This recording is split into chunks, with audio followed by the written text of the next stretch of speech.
Lowry's stomach went crazy there. Holding it apart.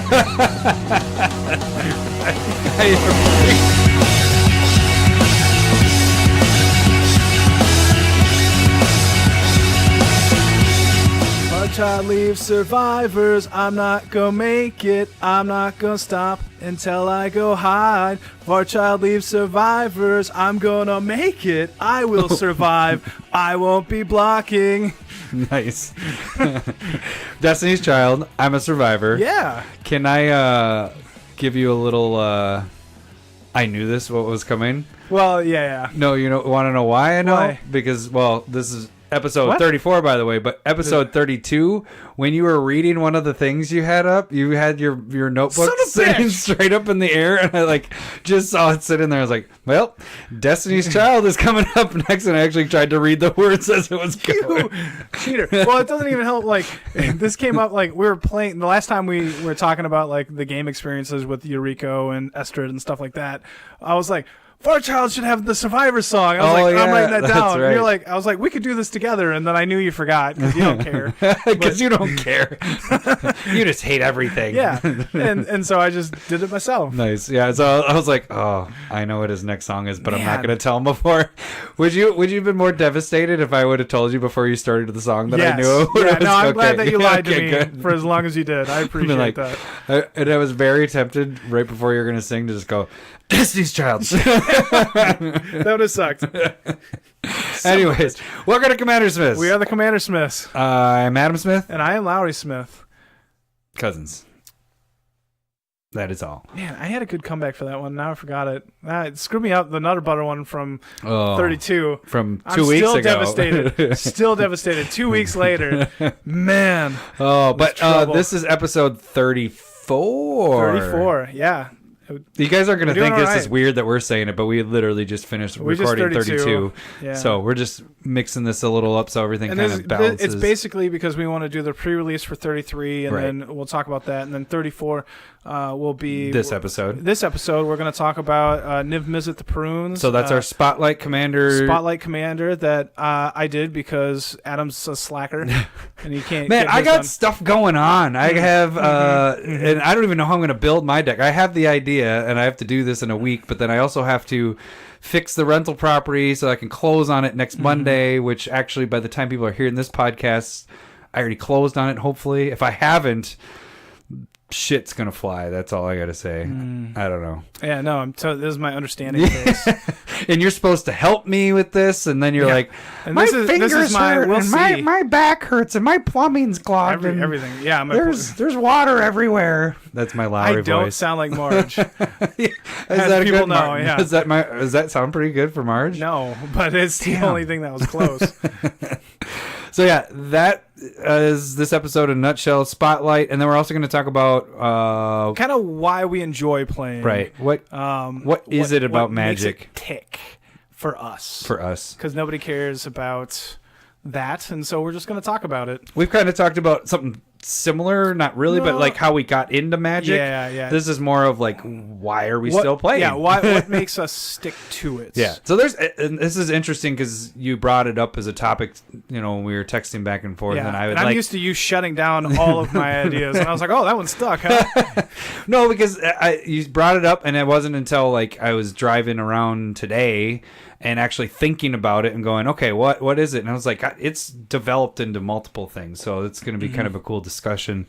And then we're getting into, this will be our second episode of course it is, yeah. Our second episode of our rotating specs of cards we think you should pick up. So we'll be focusing on Aether Revolt today, and just kind of talking about all the cards that have potential to recover after rotation. And this will be our top 15 cards plus some bulk bonuses that you can pick up as well. Yeah, so obviously stick around for the list because people love that shit. Yep. And then especially when it's a round number. Well, it's not really round then 10, if we have 15, 20, yeah. But 15 works.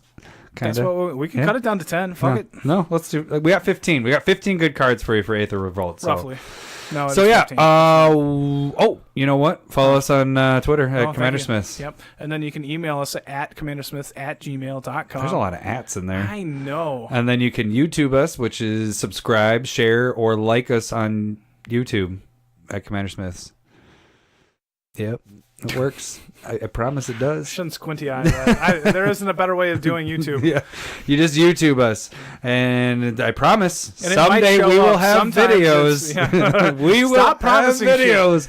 I don't know what the fuck we're gonna do with. Are we gonna call it battle boxes? I just feel like that sounds so much better than That's what dueling we like. boxes. We can do battle boxes. Yeah, alliteration. Everybody likes I alliteration. know. So that's why I'm like, battle boxes sounds so much better. It's like battle bots. Let's So do it. all right. So Yeah. battle boxes. How the f are we gonna do this? Well, I'm we going to come back and it'll be like 2 weeks late, and then nobody's going to care because everybody moves beyond it, and we're still going to have it. So whatever the fuck. Or what we could do is we'll have Mark or somebody open the box, and then then we'll I voice over we'll it? dub over with your Jesus. voice. Oh, I really love that card. That's not my voice. It's not Marge though. Oh, sweet! Another shock land. Just because I got glasses doesn't mean you got to make my like that was like Conan O'Brien nerd that's voice. exactly. All right, All right. I'm good at that. Yeah. Tonight. I know.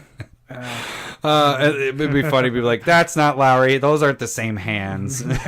Like they know your hands. Man's hands are manly, and then Lowry, they are intertwined. Lowry and manly, the words and personalities. I don't know where you're going with that. Anyways, As in, I'm an awesome man. he's a manly man. Manly man. All right, why don't we jump into our spot? Spotlight? A spotlight deck. And we just got that little intro there, so enjoy it. Do you want that one slow or do you want that one fast? I just... It doesn't have to be anything. You want it really slow or you want me to go really fast? I just want it over with Just as fast as possible. Jackhammer? No, what? This isn't... You feel like uncomfortable. Yeah. Yeah. Well, 'Cause it's weird.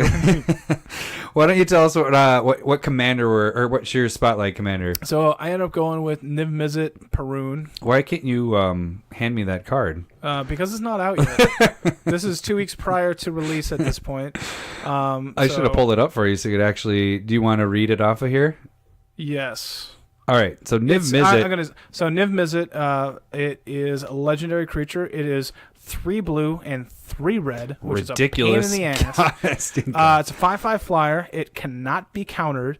Whenever you draw a card, Niv-Mizzet deals 1 damage to a target. So it's normal Niv-Mizzet thing. Yep. And then whenever player casts an instant or sorcery spell, you draw a card. So the cool thing is it also works for you. Yes. So I can cast an instant or sorcery, draw a card off that, plus whatever the sorcery or instant is doing. And then you get bonuses if other people are. So Also true. that's pretty sweet in itself. Couple questions. One, have you had a chance to run it through with a fake Niv-Mizzet in its place? So I've kind of goldfished with it, and it's clunky, to say the least. So I can see you going like I can see you going like Spellslinger style, where you're able to like cast a bunch of spells that do stuff, and then you're drawing cards off Niv-Mizzet. Mm-hmm. I did not do that. So I'm calling this one Niv-Mizzet King of Ping. So I plan on doing a lot of pinging. A lot of pinky, which is binkies is what we used to call them. not really powerful in Commander, I'm going to admit. Now, is it going to come off as not threatening in the beginning? You know, like if... Yeah, because I'm not doing anything. It's super clunky. Like me, so like What's our main idea and what's our Day of Dragons? What's our winning... So, I know we'll get to the we'll cards. get to Do you want that, to get the cards? So essentially, it's like have Niv-Mizzet out and draw a ton of cards. And then just have that doing its damage and picking any target to kill people. And generally you want to be just like, hopefully killing the opponent. Hopefully people have ignored you, so it's like, in the 20s, everybody's in their 20s or whatever, out drinking. Did you give Niv-Mizzet Infect? No. What? You should. Yeah, but that's a bitch move. Or on your face right there, you're like, oh shit, I could have done that, and this would be a lot easier than trying to get 40 life down here. Could. I still don't want to do that. Hard part is you got to get the infect stuff, which isn't the colors that you're playing. Well, there's a couple. Equipment. off the top of my head that are at And then least you got the stealing the creature and giving it infect, dude. What is it? The 2 blue and 3 colorless, but. Well, I took that out of the enchantment deck, so I'm not going to play that here. So, all right, why don't we Moving on. let's start it on. Let's start off. What do you want to start with? So this? we'll just the basics. Nobody likes it, but the land. The specific. You want me to read it all? I'm running 37 lands that tap for mana, and then also. So you got Arcane Lighthouse, and then the next one. Detection Tower. So those two are pretty important if somebody's running like Asceticism, something that protects their creatures. Those 2 lands take that ability away. So you're able to use Niv-Mizzet to target them. Still and be able to get rid of them. It's kind of funny that they use towers as the spotlight is what makes your hexproof, and now we can see you. It's like boop. Yeah. All right. Every deck should have, if you're drawing any sort of card, Reliquary Tower. Reliquary Tower. I play. There are some little combos in there that allow me to have a ton of cards in my hand, so you keep that. Anytime that you're drawing cards, you need that in your deck. Mm-hmm. That's a must-have. And then the last 2. So you have another Lighthouse, but it doesn't take... What the hell? A Lighthouse that doesn't take anything? Desolate Lighthouse. And then, what is it? How do you say those? Cephalid. Cephalid Coliseum. Cephalid Coliseum. So these are 2 lands that allow you to draw cards, which aren't necessarily spells, like if you, for some reason, are out of cards. Mm-hmm. And so that just kind of allows you to cheaply ping cards and draw still with Niv-Mizzet in play. Question for you. Mm-hmm. What about the... M25 or Masters 25. So Mikakoro and Yeah. then Gaia Reach Sanctum. I considered putting those in, but with everybody drawing, that helps. I took them. I took out all of the cards that could help everybody because I feel like I'm already decently behind in the beginning of the game. Okay. And so if I'm helping them at the beginning, that's really rough on me, and if I'm helping them late game.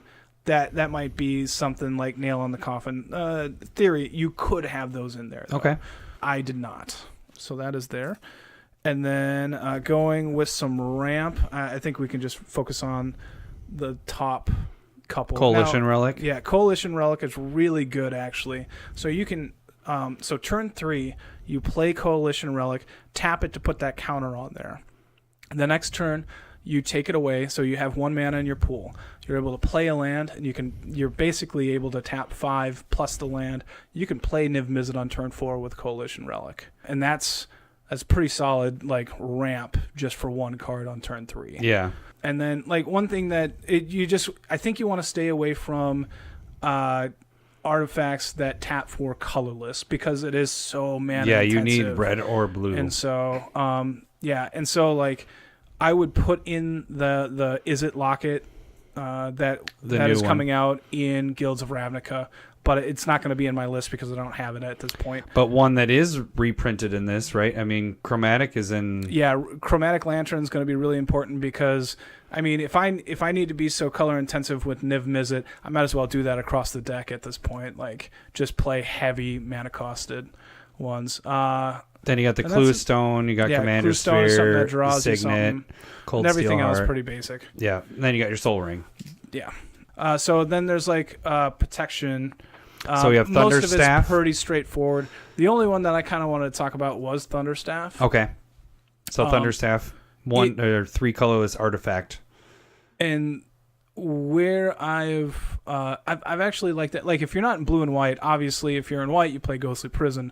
But here it's blue-red, and so having that 1 creature prevent 1 damage over an entire game, it prevents a lot of life loss, actually. And at the end, you can pump your team +1/+0, or if somebody else is attacking, you can help them out as well. And so I think it's kind of a underutilized card, and I actually kind of like it a lot more than I probably should. You have some counter spells in here, mister. I do. I need some type of help in the early game. So I'm actually running 3 counter spells. Arcane Denial helps me draw, Force of Will for when I'm tapping out late game, and then I also have Is a Charm, which is in my draw spells. Gotcha. And so I feel pretty bad, but I'm definitely keeping those in. And you got your Spellskite, which you need when you have a blue. Spellskite, I put in every freaking deck. Any blue deck that is in there. All right, next package. Is Let me see this package, the Larry. pingers. The pingers. Are they little pingers or big pingers? The binkies. Binkies. Yeah, so we used to call the wizards that would tap for 1 damage to target creature or player binkies. Yep. And they are overcosted and not a whole ton that are very good. So do you want me to read them all, or do you want me to count and say just read the first couple. I think the others are pretty explanatory. So we got Scalding Salamander. So this one's actually kind of cool. Read what it... So it's a 2 colorless, 1 red, and it's a 2/1. You can tap 0. It deals 1 damage to each creature without flying. Defending player controls. Play this ability only if it is attacking and only once each turn. So you're like, oh, why is that good? It's because That's what I'm thinking. I have 3 equipment that give Death Touch. Oh, nice. And so, like, I want to give it Death Touch, attack with it, and kill all of their non-flyers. What a douche. That's pretty cool. Then you got Goblin Sharpshooter. Again, with Death Touch, that kills all of your opponent's creatures. And Inferno just untaps Titan. Inferno Titan, also Ping, ping, crazy ping, with ping. Death Yeah. Touch. And then you got Niv-Mizzet the Fire Mine. Which is kind of like a replicate of Niv-Mizzet Parun. Actually, I'll probably switch that to be my commander. After this. Because it's just a lot easier to cast on a reliable timing. Yeah, it's the same casting cost, but you have 2 and 2 instead of 3 and 3. Yep. So do you want the other ones in there too? I think... Nin Karanos? God of Karanos. Kranos. Cunning Spark Mage. It has haste. Oh, and you got Grim Lavamancer in there as well. Grim Lavamancer is a cheaper version of it. Solid. Gonna go into the removal package. Dismiss into Dream. 6 1 blue enchantment. Each creature your opponents control is an illusion in addition, so whenever that creature becomes a target of a spell or ability, sacrifice it, so you're gonna bink it. Yep, you just deal 1 damage to it and they have to sacrifice it. Nice. It doesn't matter if it's artifact or indestructible. You should be able to get around that hexproof or shroud. You should be able to start controlling the board real easy. Nice. So then you have Basilisk Collar, which gives them the Death Touch, so that's another way to get rid of them. Yep. Sigil of the Sleep, you're doing a damage to the player, then you return. They have to bounce a creature of their choice. Is it? You just damage player, return target. You get to choose. Oh, you get to choose? Return target creature that player controls to its owner's hand. So you get to bounce whatever you want. Man. Gorgon Flail. Another Death Touch. Death Touch. You and your Death Touch. Gorgon's Head. Death Touch. Death Touch. Death Touch. Is there anything else? Oh, you got Chaos Warp there to bounce. Yeah, that's up. just removal. Yeah. Obviously, Niv-Mizzet wants you to be drawing cards, so I have a ton of cards that deal with drawing. These are going to end up being the permanents. I like in my mind, having the permanents in play when you play Niv-Mizzet gets you that instant benefit of being able to ping and draw cards off of that. So our you favorite, could probably just run through this. Consecrated Sphinx, Everwatching Threshold. We have Dak. Dak Faden. Dak Faden's actually quite good. So actually, do I have? Yeah, I do have Dak. No, I don't know. Yeah, I do have Dak. He's from the first Conspiracy. Yeah. Rhystic Study. That's your favorite card. Love it. Then we have Arcanus. Arcanus, the Omnipotent, is pretty crazy. And then Mr. Jace himself. Yep. So Jason Mind Sculptor. It's nice to be able to play Niv, draw 3, and ping 3. It's always nice to play a $100 commander or card. God, I'm doing it again. Planeswalker. It's because you have my commander. Your commander as Planeswalker. Next one are just some spell-based cards that. So you have a ton of these, and that's just going to work perfect because you'll have Niv-Mizzet out there, and you'll be able to draw cards. So Brainstorm drops you 4, and then you put 2 on top for 1 blue if Niv-Mizzet's in play. And then, Senseis won't work with that, but it's going to set your top. I think that's probably. And then Curiosity is when it deals damage to an opponent, you get to draw cards. And so that actually, I probably should have had that in the permanents pile. Sorry, that was my miss. So if you put that on the Parun, either Niv-Mizzet, you're able to draw and ping your deck. So that would be the same one as that guy, too. Yep, with Ophidian Eye. Same situation. Yeah, same thing. Yeah. Whenever they deal damage to a player, you get to draw a card. And since whenever you draw a card, Niv-Mizzet pings, you can draw your entire deck. Now, you could play Laboratory Maniac and just win out that way. I did not do that, but again, that's a combo that you can kind of win the game with pretty quick. And then you got Faithless Looting, Is It Charm, Reoccurring Insight, which draw cards equal to the number of cards in target opponent's hand, and it has Rebound. 4C, Scry 4, I like that card. Scry 4 and then draw 2 cards. Windfall is always a good card. Frantic Search, and then Plea for Power. That is a good conspiracy card. Yeah. So that's, just have a ton of cards because they actually help you in the beginning to search for everything that you need. So, and then if you're playing it late when Niv-Mizzet's out there, you're also Extra drawing bonus. another card with it and doing more damage with it.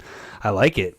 I like it. There are 3 cards here that also I always help like using this one. off of drawing a ton of cards.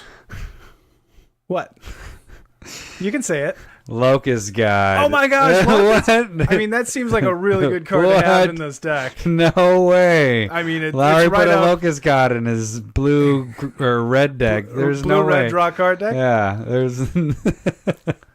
You look like disappointed. No, but I'm you're not. I smiling just really think it's hard. funny. What do you mean it's funny? That is a logical card to put into this deck. Now I know why you chose this deck. You didn't choose this deck because you're like, how can I get to play Locust God? Well, I'm gonna. you know what? That's a pick really good Niv-Mizzet. point. When I was saying Niv-Mizzet the Firemind could be, I would You're gonna probably make just it put Locust Locust God. God It's as totally the it. commander. That's probably the best. Do you thing still to have your Locust God deck? No. So this is now your Locust God deck. No, this is my Niv-Mizzet Parun deck. That's how this deck is supposed to be.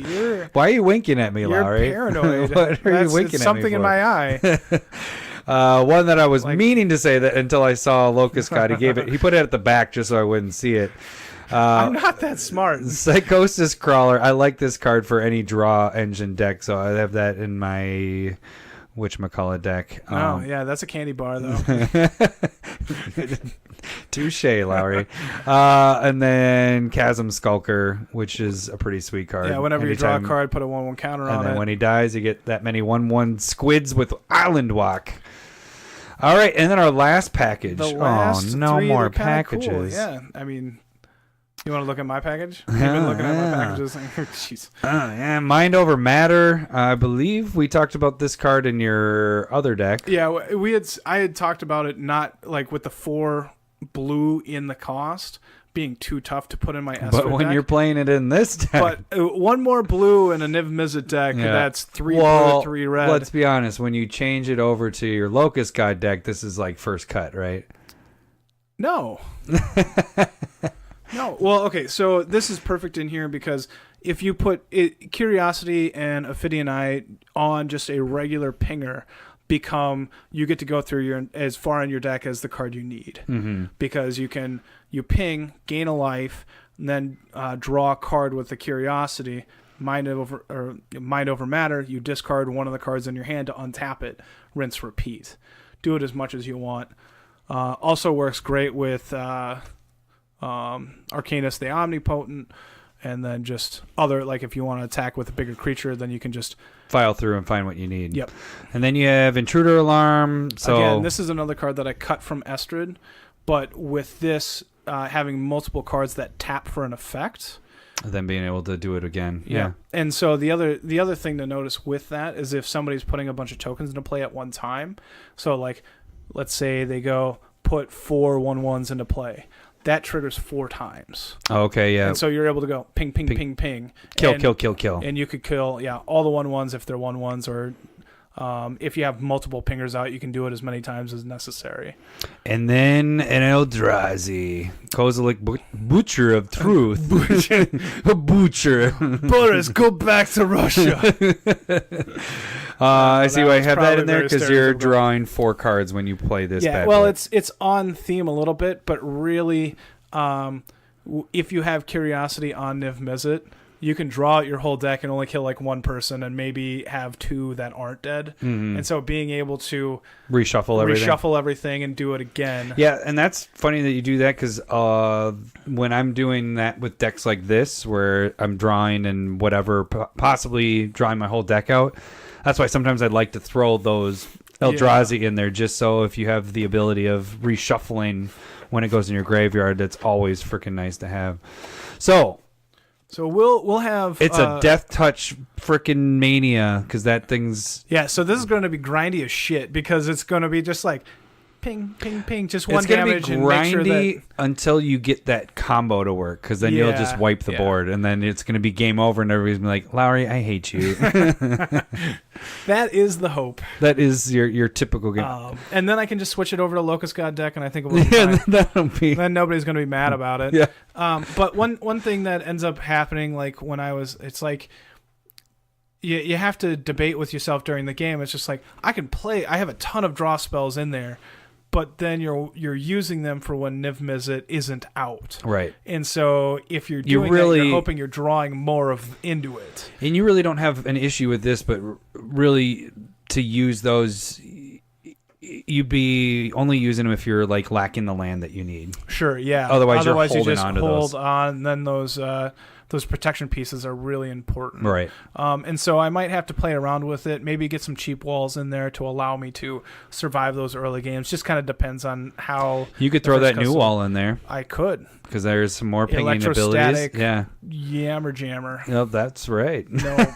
Electrostatic But something. that might actually fit perfect in there for Yeah. a 2-drop. Gives you a blocker anytime you're... And like some other like blue-red ones that I really enjoy working with is Wall of Stone. Thank you, Jeremy. Jeremy, yeah. Aether Membrane is something that I like using. Can we there's go Wall of back to that Tears. Wall of Stone and tell the story of that Wall of really quick? Stones.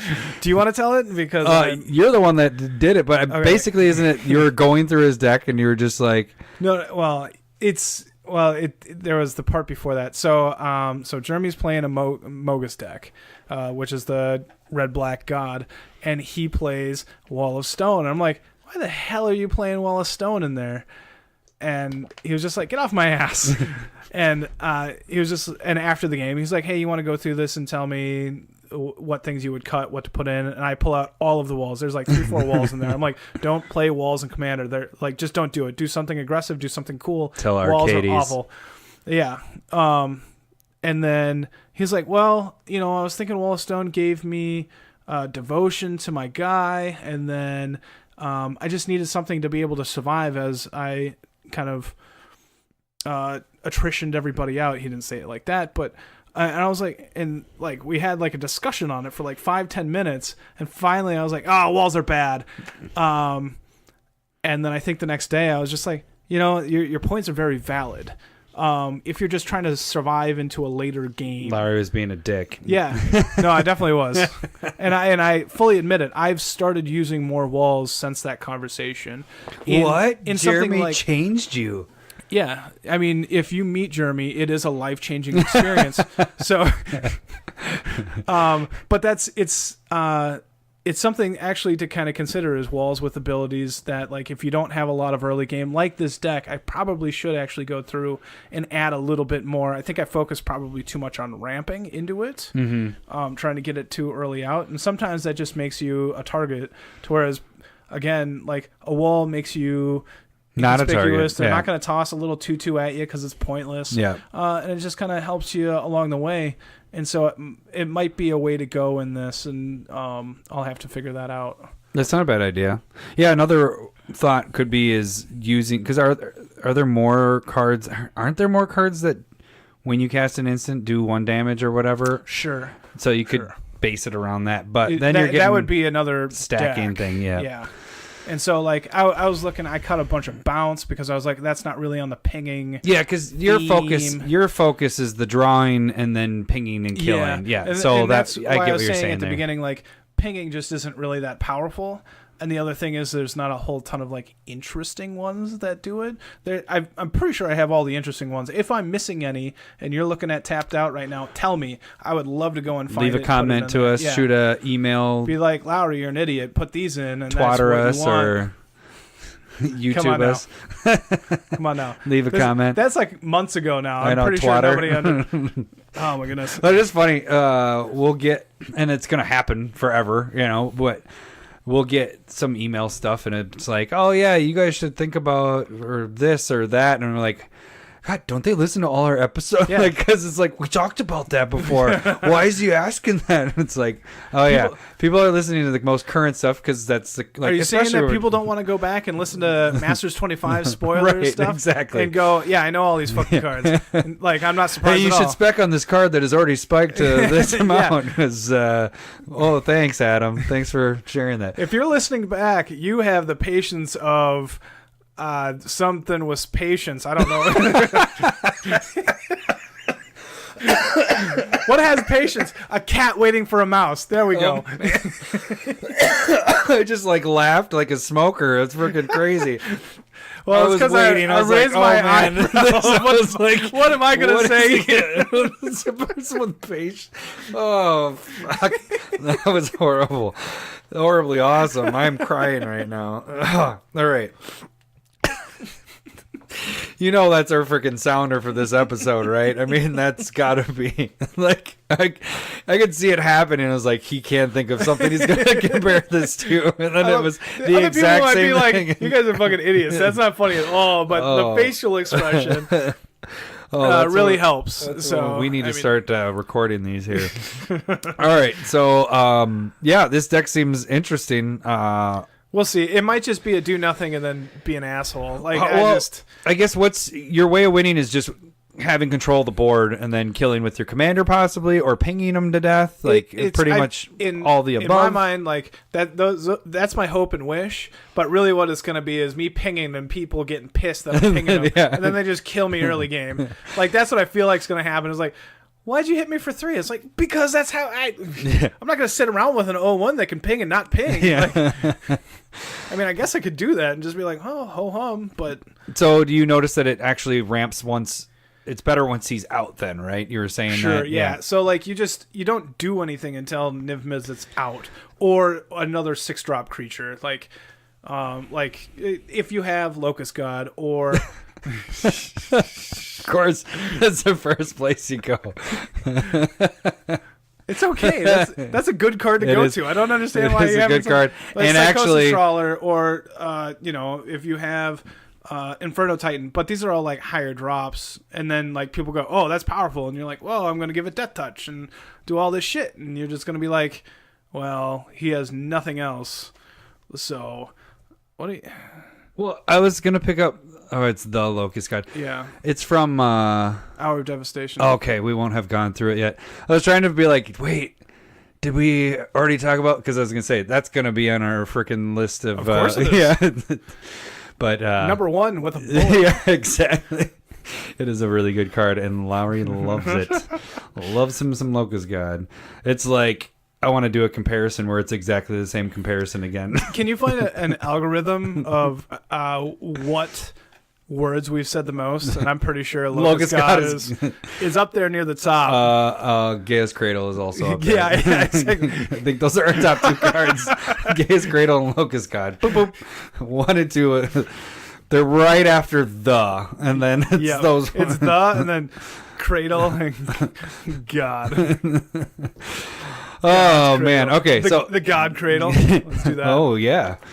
All right. So should we move into our next segment? Is that pretty much all for your? Yeah, let's do that. Your spotlight guy. Nobody really cares. Like, I just laughed my ass off, and I can't recover from that. I can't think of anything else. All right. Back on track, baby. So let's get into why we play Magic. What's your number? Because it's fun. My number 1 reason is so I can hang out with Lowry. Oh Jesus! That was actually Cindy. She was like, "You should say because you get to hang out with Lowry." I was like, "Oh my god, I'm going to use that." I should have odd for you, but I fucking hate that. So that's all. Cindy's there. No. Okay, so let's make that a realistic bullet for you, and just saying the social aspect. Well, actually, that is part of it, especially going towards EDH, and that I think that's why we've gravitated a lot towards, not the only reason, but for me at least, with EDH, it's a lot different than when you're playing one-on-one modern, or whatever standard one-on-one. Because you're going like, oh my gosh, what are you doing? What are you doing? And in a game of Commander, you can have if it's 4 people, you can have 2 people talking and the other 2 giving a fuck. Yeah. And then in somebody's turn, and then it happens with me all the time. I try to plan my turn out ahead of time, but shit happens before it gets to your turn. Sure. You also draw, and so things change. So my turn can take 10 minutes. In the meantime, everybody else is just chatting whatever, and that's where we like bond the most, I guess. I don't know. Like we're playing music and having drinks and chatting and everything, and so that's kind of what's drawn me, and that's specifically why why I like it. Yeah, it's much more of a social aspect to Magic, but and I think that's definitely a big part of what's helped us stay in Magic. Like, I honestly don't know if I would still be playing Magic if EDH didn't come along. We did 60 card casual for how long? Yeah. And it was kind of dying out, and then Commander just like revitalized everything. Yeah. Well, we were playing, and we talked about this in episode 1, but like it was really just like coming up with, okay, how are we making the next combo deck that goes off in 3 turns? How are we going to win in the next 10 to 15 And we'll say the idea to each other and be like, oh, yeah, that's a good idea, blah, blah, blah, blah, blah, blah. But it wasn't until, you're like, oh, EDH, this new Commander thing is coming out. It's like, oh, shit, this is awesome. And I personally, not everybody likes this, but I love the 3-hour games. I love that as long as one person isn't knocked out. 3 hours is like... Yeah, the maximum of. I should say, I love the 2-hour games. Are my favorite. 1.5 hour, 2-hour games. But where it's a battle, where it's just like a swing from one to the other, where you have sides. Yeah, the swinging games are super fun. I totally agree. Just cool to go and talk about it afterwards. But think about that with board games and other games you play. You don't. I mean, you have that, but that social aspect of. Well, and that's. I mean, probably not getting on why we play, but I'll go with this. Okay, so I'm gonna extrapolate to Magic is, in my opinion, the best tabletop game there is. Yeah. And every other game ends up like, oh, I like this game because it's like this way with Magic. But it's not Magic as a full part. They're just like taking a sliver of Magic, and you're like, okay, this is how I can play it a little bit.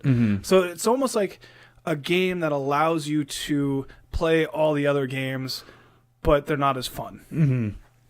And again, in my opinion, I'm sure there's other games out there that are friggin' awesome, super fun. There's different. We've talked about Secret Hitler is a ton of fun. And my classic fun favorite game that's not Magic is Cribbage. Cribbage is a good game. So, but again, that's not as different games. That's a one-on-one most of the time. But whatever. Yeah. But so it just like the complexity of Magic. It's simple, but again complex on the sense that there are just so many cards. Exactly. That was actually one of my points was I put on there's so many different decks and ideas and styles that you can build, and like even if you have the same decks going against each other doing whatever, you still have a completely different outcome every. Oh, the mainly bigger decks and I'm basing to... this more on EDH when I'm talking like that. So well, we are the CommanderSmiths. Yeah, exactly. But I mean, when you go to Modern and you're playing the same deck, a lot of times the combo is going to happen. This combo is going to happen. And if it doesn't, it's going to be rare that you're going to win. But when you're playing 4-person Commander, the same decks, you can play the games over and over and over again, and each outcome, it's not going to happen the same. Well, and that's one part of it too. Is like, I know a ton of cards off the top of my head. Yeah, you are it's I know it's what cards do, but it totally is. But you know the name, know the power, know the casting cost. I'm like, I just know that there's a card out there that does this, and I want to find it. And you're like, oh yeah, that's blah blah blah blah. So go ahead. That's not a card name. But I like playing in games, playing with different people. I still go, what the heck is going on? I still find cards that I don't know and that they are able to have work really well in their deck. And I still it's that discovery part of how many freaking cards there are. And you're like, I can only remember so many of the cards. And then they still are able to go, no, this one's 10 years old. Yeah. I'm like, no, it's crazy awesome. when you're just like, oh, I've never seen this card. Yeah. Even when we're going through these specs sometimes, and you're like, all right, this is my spec for this week, and this is this and that. And I'm like, I've never seen this card. I'm going to have to go and buy this bad boy. But yeah, I mean, and that's kind of the other part of it for me. And that's actually my number one bullet. Actually, it's underneath my number one thing, hanging with Lowry, is the collecting part. I love that part. Like getting the collection. And it's not necessarily, I'm not going for sets per se. It is going for like cards that you like. Yeah, exactly. Yeah. Expensive cards, art. Some cards are like the art of it, but more of the rarity and everything like that. Like, and I enjoy, certain artists like John Avon and like a lot of people like these guys, John Avon, Rebecca Gay, Teresa Nielsen, like they have some fantastic. See, there you go with your names again. You just know them all. They're just artists, and they're the most famous ones, so they're the easiest ones to name off. I have some friends that are artists, and they're like, "Oh, I love X artist that did like Crush of the Blood Braid," and I'm like, "Oh, I guess I didn't really realize it, but yeah, that's definitely a different style. That's kind of like sharp and kind of cool contrasting colors within there." And you're like, so yeah, but the collection aspect of it is part of it as well. Like, I'm going to jump off that. I'm really glad you made a list because mine was going to be a rambling mess. But like for the longest time, I was so much more into like collecting baseball and football cards. Like I loved Ken Griffey Jr. and Emmitt Smith and Barry Sanders and Kirby Puckett, obviously from Minnesota. And so it was just like once I got the card, you didn't do anything with it necessarily. Yeah, you just kind of stared at it, and you're like, yeah. At the time, I didn't really care the price, although I was just like, oh, this card's worth $20. There wasn't any like. It was just kind of like, yeah, because I wanted it. But other than that, it's meh. Yeah. So whereas Magic, and where we get into the specking part, it's like, it's not just... Lowry's stomach went crazy there. Holding in a fart. I appreciate your face on that. I was like, whoa, that could have been bad. That's dangerous right there. We're going to get 2 laughs this episode where we're going to lose my shit. That's what I almost did. Yeah, you did. Oops, I crapped my pants. That's a great bit. Yeah. But like with this being part of the game, that's also part of what drives the market is, the little bit of scarcity there. But like, it's not just like a pretty card that you're like, oh, I really wanted that. It's also a card that you wanted to play with. The one card I will say that like from back, not back in the day, but a card that stands out for me for beauty wise was I always loved Grover the Burn Willows. Oh yeah, I that remember. art. Yeah, I still to this day. I try to find future side art. Yeah, the future side. I try to find willows like that to take a picture, like photography wise, because I want to have like a photograph of that. Willows. Yeah, it was. That I love that. That's just one card that stands out. But this kind of goes back from when I was talking originally with the foreshadowing of this. How things have changed for me is once, and I've said it multiple times in episodes, is once we started doing this proxy rule. So now there's a thing of like, I just need to get the one copy, and now I can use that tool, that card, and for all my decks. If you so chose and all that stuff. Right. And it didn't like... certain staples enable you to be able to do other things. Yeah, but you know what I'm saying? Like, now it's like, okay, scroll rack, for example. Now I have that tool that can make X decks that I've made already that much better, which they need to go back. I convinced you to get scroll rack. Now I will be able to get a proxy. Because now I will go design the scroll rack art, and then we can actually. Yeah. I'm just going to harp on good cards that I want you to get proxy, like to go get and make proxies, and then I can get the proxy of it. You're smart there, Adam. You should have this in every deck. Yeah, because I don't make the proxies until I actually have them. So then Lowry gives me a list. I'm like, well, I don't have that because I don't own that one yet. I don't own that one yet. So what I really should do is take your list and go, all right, I should go buy this card, go buy this card. Or that's what your list should be, is just to buy this, Adam, and then make a proxy of it. But that really has changed the way I've collected, because before I was just getting, not as many copies, but I mean, I had 5 Sensei Divining Tops, and, they were in all my decks. So I never looked at them unless I was playing the deck. Well, now I just have the one. I have my one Sensei's top. It's in my binder. I see it all the time because when I go to build decks, I open that binder up and that's the cards that I'm going through first. So right now, like going through basically the list of, so we like the collection, the aesthetic part of the game. Like they do a really good job of that. We talked about the social part of why we enjoy the game. Was there another one that we even talked about? Or have we been? We said building decks was how I had one of my categories. So like the different styles and everything, the variety that you can build. Yeah. Okay. And I was along with those lines. Like I almost look at it like it's a fun puzzle that doesn't have any like absolute correct pieces. And it can always change, but it's still a puzzle that you want to put together. That just triggers. That's totally what it is. That's, I think, one of the coolest things when building a deck. Like, you have that idea, the basic idea of this commander does that. But like I've said before, when I build decks, I like to have multiple things work going on to be able to win the game. My favorite part is when I can connect when that connection happens with the multiple things, and they're really good that work together. That I freaking love that feeling. And so it's like, and that's hitting like the creativity part of a life. Like you want to live a life that hits a lot of different things, that you have variety in your life. And I think part of like, maybe like I'm probably hitting the nail too early here, but it's like it just hits so many different aspects of life. So what you're saying in general is magic. Yeah, okay, that's exactly what I was gonna say. So you're saying magic is life. Well, story, we can end if you want, but I have others. Well, the last thing I had on there was I enjoy the specking part. I really do like, and we've been doing that before we actually were specking. Yeah. Like before we actually started investing money into certain cards, we would say, I think this card's really good. It's probably going to go up. You know, like, what's the Amulet of Vigor? Remember, I bought a ton of those because I was like, I really love this card. It took freaking 5-6 years before it triggered, but that's because... you had it in your landfall deck that shocks would scape shift with...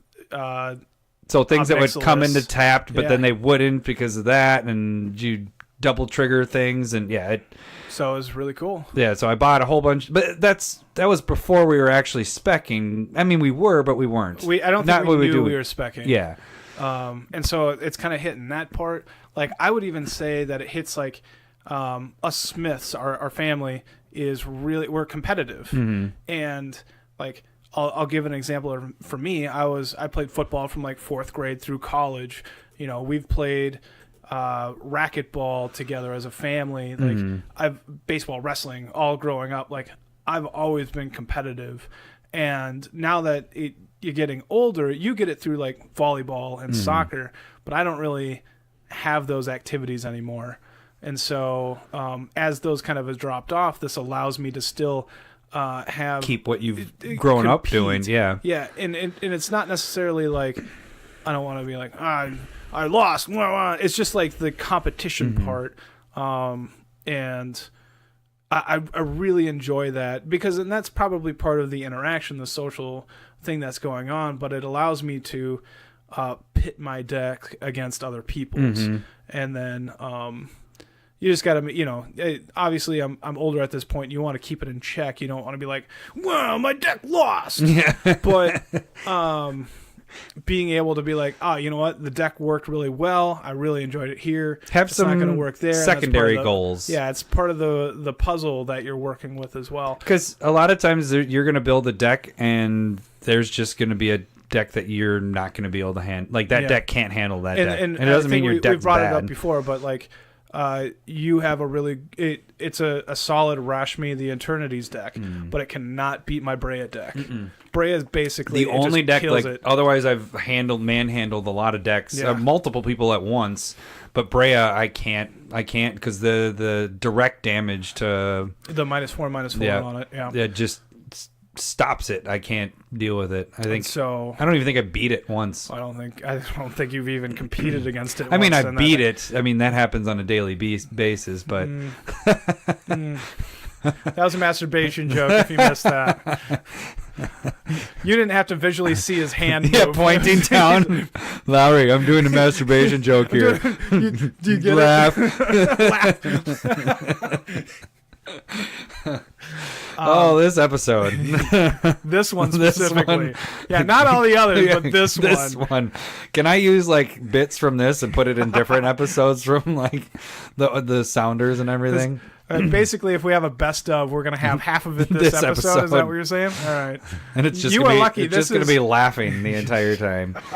Oh man, I've never laughed that hard in any of our episodes so far. Where you made me smoker laugh, and I'm not a smoker, but I smoker laughed there. That was pretty brutal. Oh, okay. I feel like in one of our first 3 that we had to delete, I had one that was really good. Yeah, you might be right there. But it's lost to the... It's lost. I remember it. I'm not going to tell it, because maybe I redo the joke or something. It was really fucking funny. So, I mean, yeah. To toot my horn. Magic in general, there's a lot of aesthects of why... Yeah, it's hitting so many things. Okay, so I'll reiterate going over. So creativity, aesthetically, competitively, socially. Is there anything that we missed? Money. We even monetary. If you're into the collection stuff, it's just hitting so many different notes of really awesome. Mm-hmm. And I think they still do a good job. We do a really good job of complaining about what they're doing, but like we're still here, like going, yeah, this is a ton of fun. This is great. Yeah, it's not and they keep coming with new tools, different deck. Yeah. I keep thinking, I'm like, oh, when am I going to be done building decks? But but they just more and more keep coming, and so it's. And one of the things, so my friend Nick, we talk about it. He's like, how do you explain the complexity of Magic to people? And this is probably aside from why we play, but how he explains it to people that are kind of new to it is, Magic is a game with a really wide, solid base. You have these really good rules that create good gameplay, and then every set on that builds on top of it. But it bends those rules just slightly. And then they actually tell you the rules text. So as long as you have that base, you're able to basically read every card and go, okay, this is what that happens. Now, there's confusion when you don't know all the specific rules. But once you have those base rules down, you can basically play any card. So it's a good example of it's complex Dominion. Dominion is that way. You have your first Dominion box. If people play Dominion's like a dumbed down Magic, and the best part is my wife loves that, and then we keep buying the expansions, and it keeps getting. And as we're playing, I'm like, this is fucking Magic right here. And I think after like we got the 4th expansion, she was like, this seems a lot like Magic. I was like, yep, it does, and you love it, and so you'll love Magic. She's like, no, not playing Magic. That. I will not play with those shiny monsters. But yeah, no, when you were describing that, what you and Nick discussed, that's reminded, because Dominion starts with your base Dominion box, and then you just have each set twists the rules a little bit more and more, and just tweaks with things a little bit. And Magic, when you're trying to teach somebody in the beginning, you just have to do the basics. Like, there's so many freaking... You've always done a good job of having 1 to 2 really basic decks where somebody's like, hey, I want to play, but I'm not really into it. And I you're make like, sure that take this. Yeah, I save 1. I still make them good and competitive. It just to make it so that there isn't like, easy. All right, you need to find this tool to do this, and then when those all come together, you win the game. It's more of like play creatures, attack, block, whatever. You don't have to do anything too tricky. Yeah, pretty much. Exactly. So yeah, I mean, that was just a general discussion. I don't think we had any goal. No, it was just to kind of say why we like Magic. And thanks for sticking through that. With us. You can leave some comments. What keeps you around? Yeah, because I do see a ton of people, like, if you go through the the hive mind, and they're like, oh, I can't believe they're doing this, I quit. Yeah, like it happens almost every set, and you're like, really? Yeah. Like, it's calm down. Yeah. Like, I understand. Calm your teas. But it's an always changing game, and that's the other part. Like, there's no way that, they tried to make cards not as good or interesting when they were in like Homelands, Fallen Empires. Yeah. And that's what almost killed the game. And so if you're making interesting cards that are kind of pushed, that's what gets you, like, the juices flowing. Making bad sets is the Yeah, It's not you'll good. end. The magic would end. so. But that was the funny thing when we were getting back into it. We were like, God, these freaking cards are good. Like, Yeah. Sarah Angel used to be the it was bee's still knees, pretty decent at that point, but now it's like it's just crazy the ramp of everything of how good everything got. Well, creature creep, power creep is going to Yeah. happen in just about anything. Yeah, It's inflation. It's natural. inflation magic. Yeah, that's pretty much it. All right, well, we are getting Are we going long? We're not long in time, but we're almost at an hour, and we got a few cards to talk about here. Oh man! All right. Yeah. Okay. So we're jumping right into Aether Revolt, right? Yes, we're on our second bit of rotation. Last week we did Kaladesh, Good job. and right now Keep we're it going in to be order. doing Aether Revolt. So this is the top 15 cards you should keep an eye on / spec at. And we'll kind of give you an idea of like where you kind of need to jump in at them, because some of these are going to be still expensive. True. Especially the first two. So like Paradox Engine, we're more saying go for the non-foils. That's an 11,000 EDH dex. Now, the interesting thing about this card is Larry and I purposely did not go in on this card earlier because we thought this was an automatic ban. Like, I think this card's crazy. I thought it was going to be banned in Commander like immediately, and for some reason it isn't.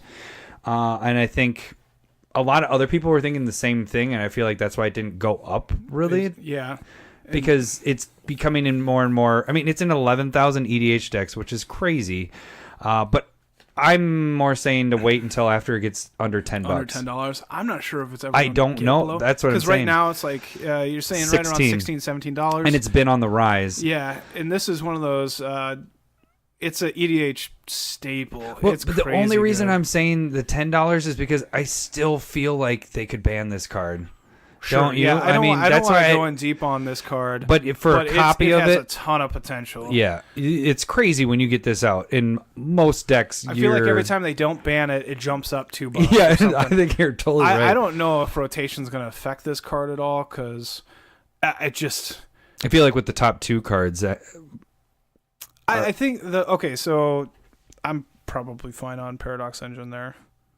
Number 2, Walking Ballista. This card is a multi-format all-star. They play it in Vintage, Legacy, Modern, and it was a standard all over the place. This card's sitting around $13, $14. It got all the way up to $20 for a little bit when it was super hot. This card is really good. yeah, I think this one, as your notes say, wait until under 10. I think this has a much more realistic then Paradox. dip in it because it was really largely used in Standard. Mm-hmm. So I think we can get it for under 10. But I do think once it hits, in my mind, $8, Buys, get some. Yeah, get some. Yeah, who the fuck says that? Why? Meat Get sauce. some. Is that Jesus. I apologize for that one. Yeah, no, Get some. I plan on making sure that I at least have a play set of this card when Yeah. it drops down below I just need to pick up $10. 2 more. I picked up my first 2 at under 10, and then it spiked up, and then it's dropped down again. So yeah, I'm gonna kind of wait until it drops to 10, and I'll pick up 2 more. Yeah. Next one on the list is Heroic Intervention. We've talked about this card multiple times. It's in 8,800 EDH decks. This I would say you could probably wait for the foils to drop under $5. Right now we're sitting at about $5.60. It's kind of on the decline. So For regular. yeah. Oh yeah, for regular. Sorry, it's almost $10. Just the under foil. $10. I think it could drop down to 5, but it's used in so much EDH right now, so that's another tough one. For the regular ones or non-foil, they'll probably drop down to under 2. But that if they drop under 2, pick up a bunch of these because these are going to be used. So, and I think these first couple that are used in a ton of decks, what you want to do, like the general rule is like I've said it. I like to start trying to pick up cards after about 6 weeks after rotation. Or after cards come out and stuff like that. That's general what I want to 3 months. Anything after 3 months, don't expect it to keep going down. If it's, this widely used. Like Tireless Tracker took like 3.5 months and it was like $2-3. Now it's over 10 or right around 10. And that card jumped really quick after the 3 month mark. Yeah. So for me, I'm a trader. a trader, Benedict Arnold. So I like to trade though. And so I know after about 6 weeks, cards have dipped. They're probably not at their lowest, but I go after cards believing that they're worth that at that point, even if they go up or down after that, because trading just takes so much more work. Yeah, Heroic Intervention's a great card. I've already used it in 2 of my decks. Yeah, I have it in almost any of my green decks that I'm trying to... I'm just talking about for Spotlight. Oh, yeah, I guess. That's a good point. So, next one, Dissalow. Number 4, Dissalow. Counterspell. It's in 12,000 EDH decks. So apparently people like counterspells. But this one's a little bit... it's a little more unique because you can counter an activated or triggered ability. Yeah, and that's pretty important too. It's 2 blue, colorless. This I think this is probably one of my favorite counterspells, I would say. Yeah, it has such a big utility with it. Because it doesn't just have to be the spell. You can I won't play with it, but I might play it if somebody is playing Annihilator in your deck, you can actually counter the Annihilator trigger. You gets counters fetch land stuff. It's a really solid card all around. We had this one waiting for. You think that's right? About $5 for under foil or for foil, and then $2 for non-foil. It's so about $4.50 right now. $4.50. Yeah, I would probably start looking at it seriously once it hits below $2.53 for non-foil. For non-foil. Yeah.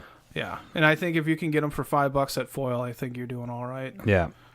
Next one is Mechanized Production. I recently talked about that in one of my Commander Spotlight decks. This is another alternate way to win the game. This is the one where you enchant an artifact you control. If you control 8 or more of the same artifact, you win the game. So, but this one... It's in not a ton of decks, 2,400 EDH decks, but you could probably wait for the foils for under $4 on this, and then same thing, non-foils. Yeah, too. I think you're going to get a lot of this dumped out of the market. This one's going to drop. Yeah, I don't think it was used a whole ton in Standard, but it's not used a whole ton. I think it was more off of potential, and once it rotates, I think it's not going to necessarily be bulk, but it'll go under $2. And the foils are going to be a little higher, I think. Yeah. But your non-foils might even get lower than 2 on those. I'm actually thinking about going back to Dissalow. Sorry. You just love that card. No, I think it was highly used in Standard, and so that brings the price up. I think rotation will drop it quite a bit. So I think you're right on that. The next one, number 6. Number 6, Planar Bridge. This one is used in 4,600 EDH decks. We're kind of talking about waiting for the foils to drop under $5, and then the non-foils 2 again. Start getting that under $1. Oh, under $1. Yeah. So Planar Bridge.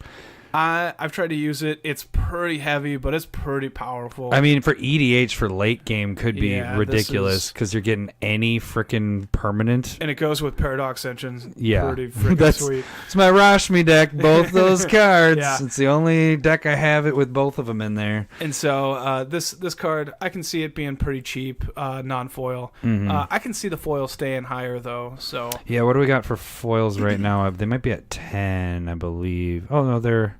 Around 6? 6. Yeah, that's better than... I mean, if that hits $5, I'd easily start picking it up. Yeah. Because that's... I mean, it's pretty good. Yeah.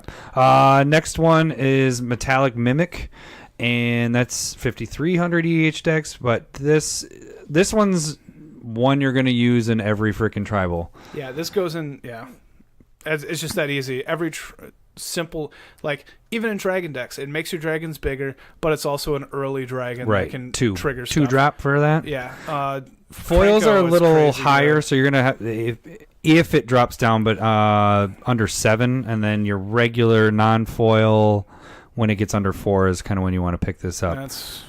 That's about what I would say too. Yeah, because your foils are at 10 right now, so and you mentioned this one jumped on our list too, is that it's a tribal card. It's going in every tribal. I haven't put it in any of my tribal stuff because I don't know. You should. I know I should because it's a really good, unless you're playing elves, which are the only cheaper freaking tribal. But still, it would work because it's plus. Yeah. But you know what I'm saying? Like those are the only ones that are probably 1 drops or. Yep. But yeah, so then number 8, I really like this card. Whir of Invention. This is in 5700 EDH decks.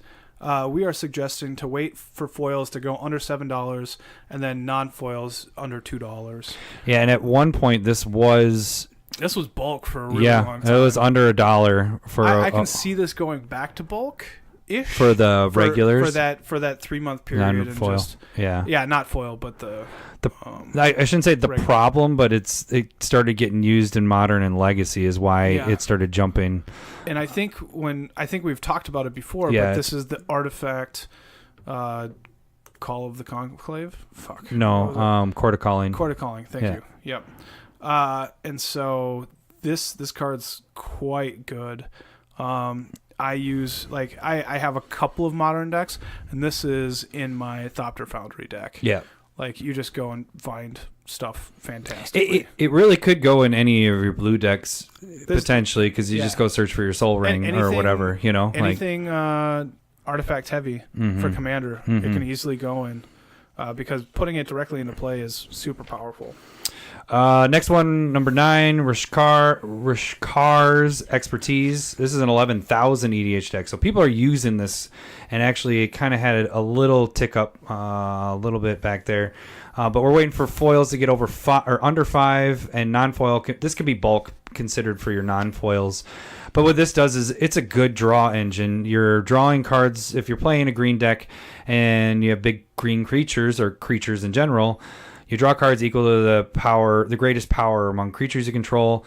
Then you may cast a card with converted mana cost 5 or less from your hand without paying its mana cost. Yeah, so I have double whammy. I use this card in my Ramos Dragon Engine deck. And it's crazy. And specifically, I would say try to get the foils in this because that's going to see the harder spike. Yep, than totally agree. And when we say that with all this, it's you kind of know that already, but. Some of these will spike a little bit more, but I think this one in particular will spike more. We'll go foils. I think the regular won't go up nearly as much. Right.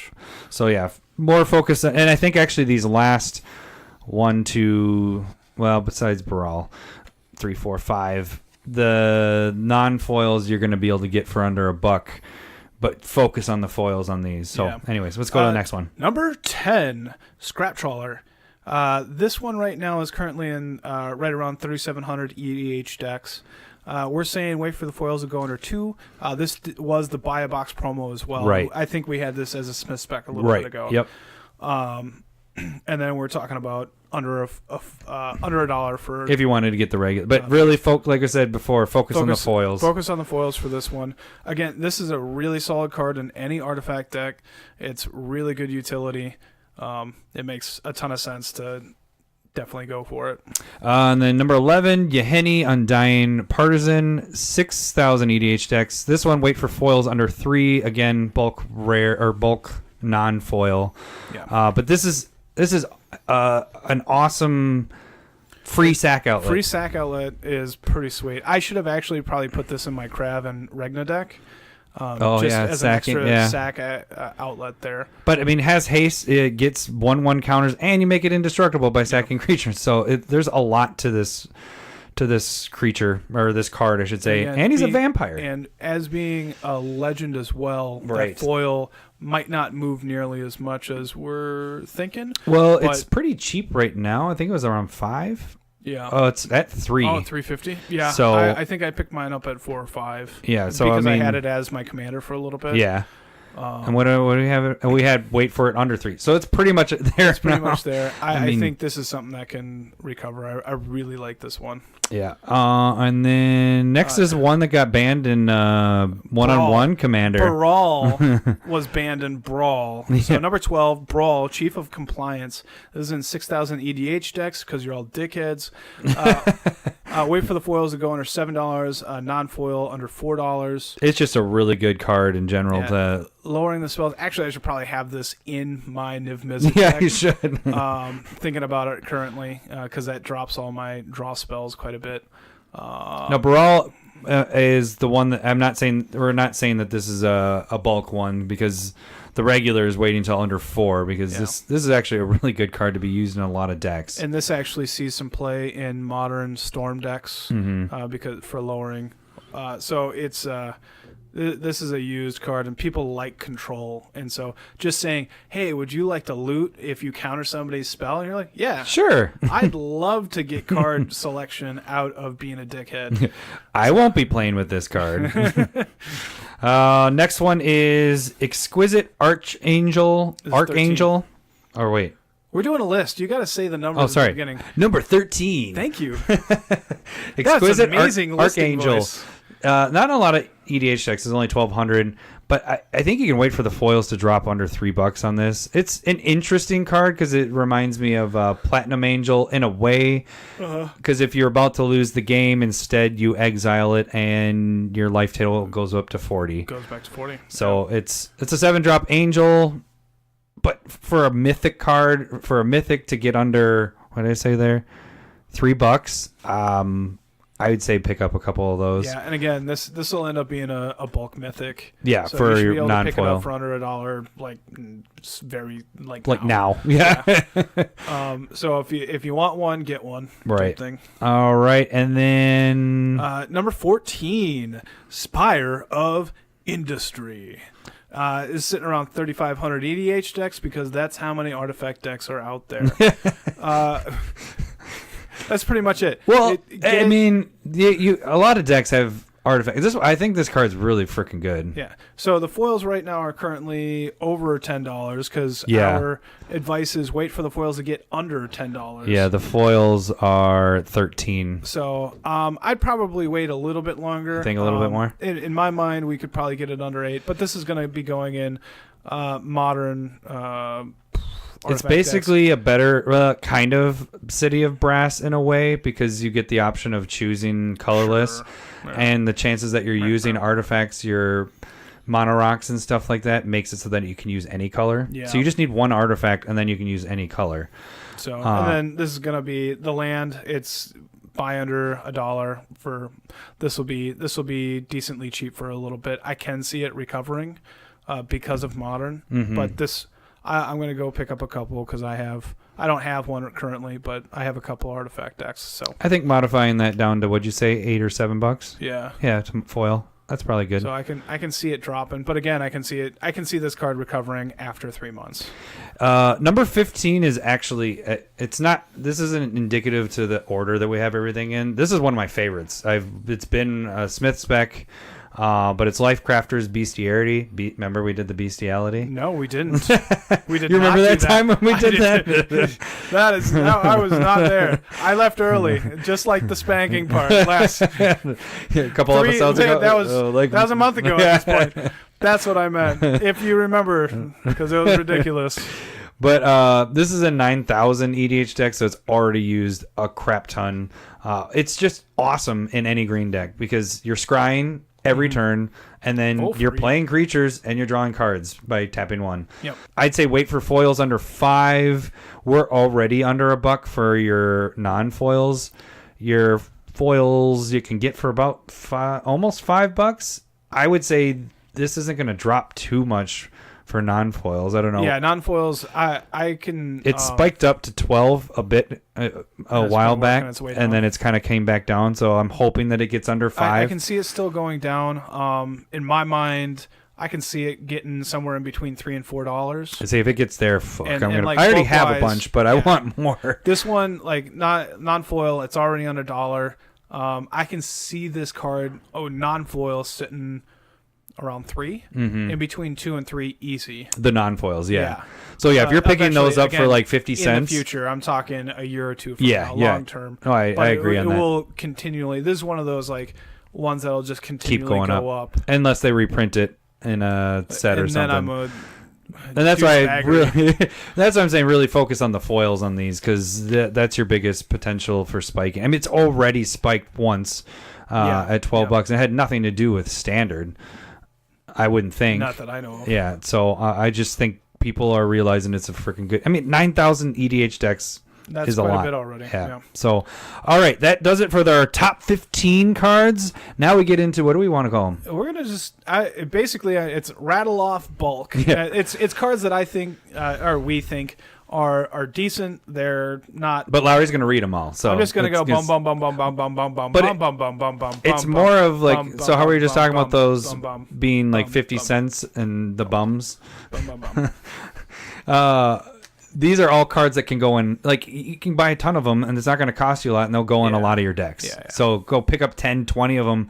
They're not necessarily going to go make you rich by going up. But it'll diversify your collection. Right. And they're And a lot of very these- usable. You can get foil for under $1, you know, some of these. All right. Rattle them off. Rattle. I was going to go Nope. That's Thunder, the boom, boom, boom. Don't worry, call the car X-Man.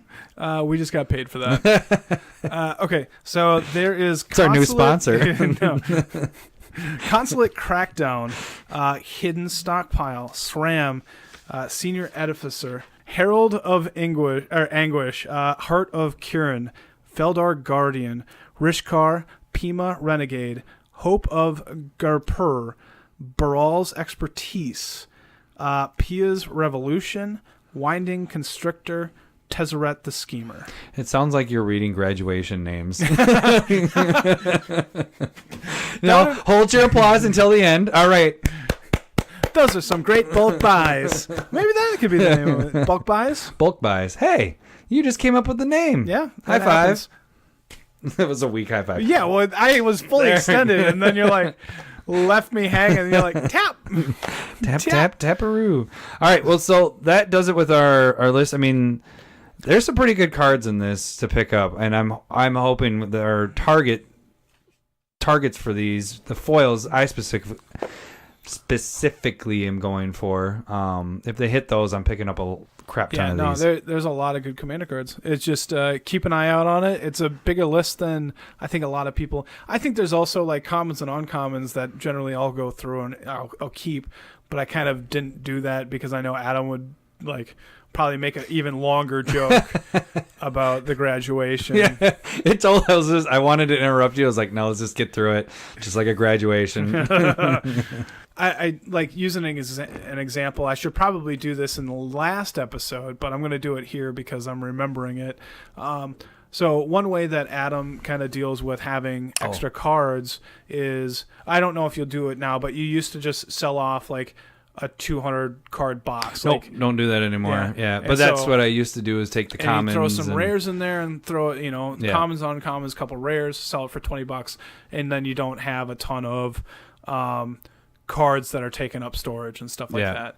But I know like we bought like Zendikar together, and I know that you got rid of a bunch of like spell pierces. And I ended up selling those. did you? Yeah. Like I know you had gotten rid of them because they weren't worth anything for about 2 years, and then I think I was like, "Hey, you should get these," and you're like, "Okay."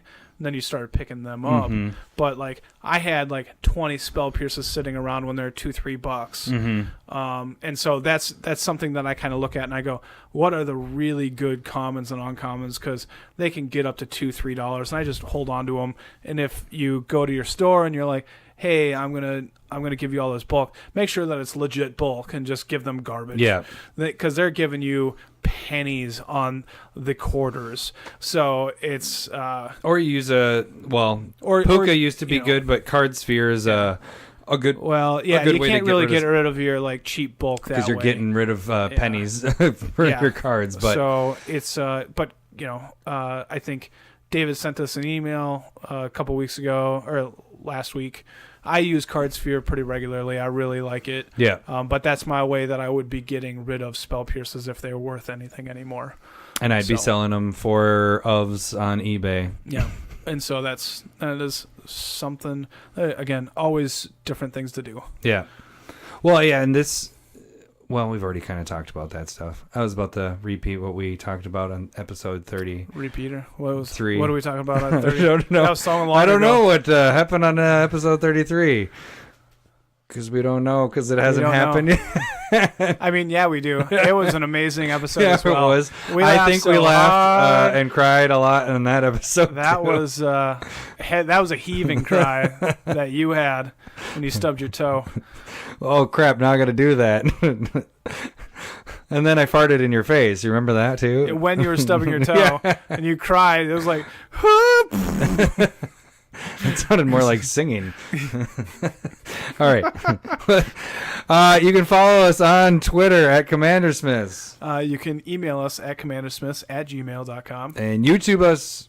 Follow, subscribe, share on YouTube. Or don't, because I haven't. Yeah, so that should do it for this week. We will continue our rotating... I hope the mic picked it up. If you heard that, that was Lowry's stomach. I'm gonna have to go poo. All right, but yeah, we'll continue our rotating specs and rotating. What do we call it? We don't actually have a name. You named the bulk. Oh, bulk buys. Bulk buys. Yeah, I like it's it. like Best Buy, but bulk buy. I like it. Bulk buy. Well, I'm sure Best Buy doesn't because they are shit. Yeah, Minnesota company. Woo. Yeah, well, they survive longer than Circuit City. I'm a survivor. Varchild leaves survivors. Oh, Varchild, yeah. Betrayer of Keldor. That was what the opening song was about. If you didn't notice or I was understand that card. I actually wasn't listening because I was like, I already knew this song. I already was gonna sing. It ruined it. That's cheater. You shouldn't be looking at my notes. Don't put it up to my face like this when you read. All right, that should do it for this week. What were you about to say? Something else? Fuck you. All right. See you later. Bye. Bye. What a dick.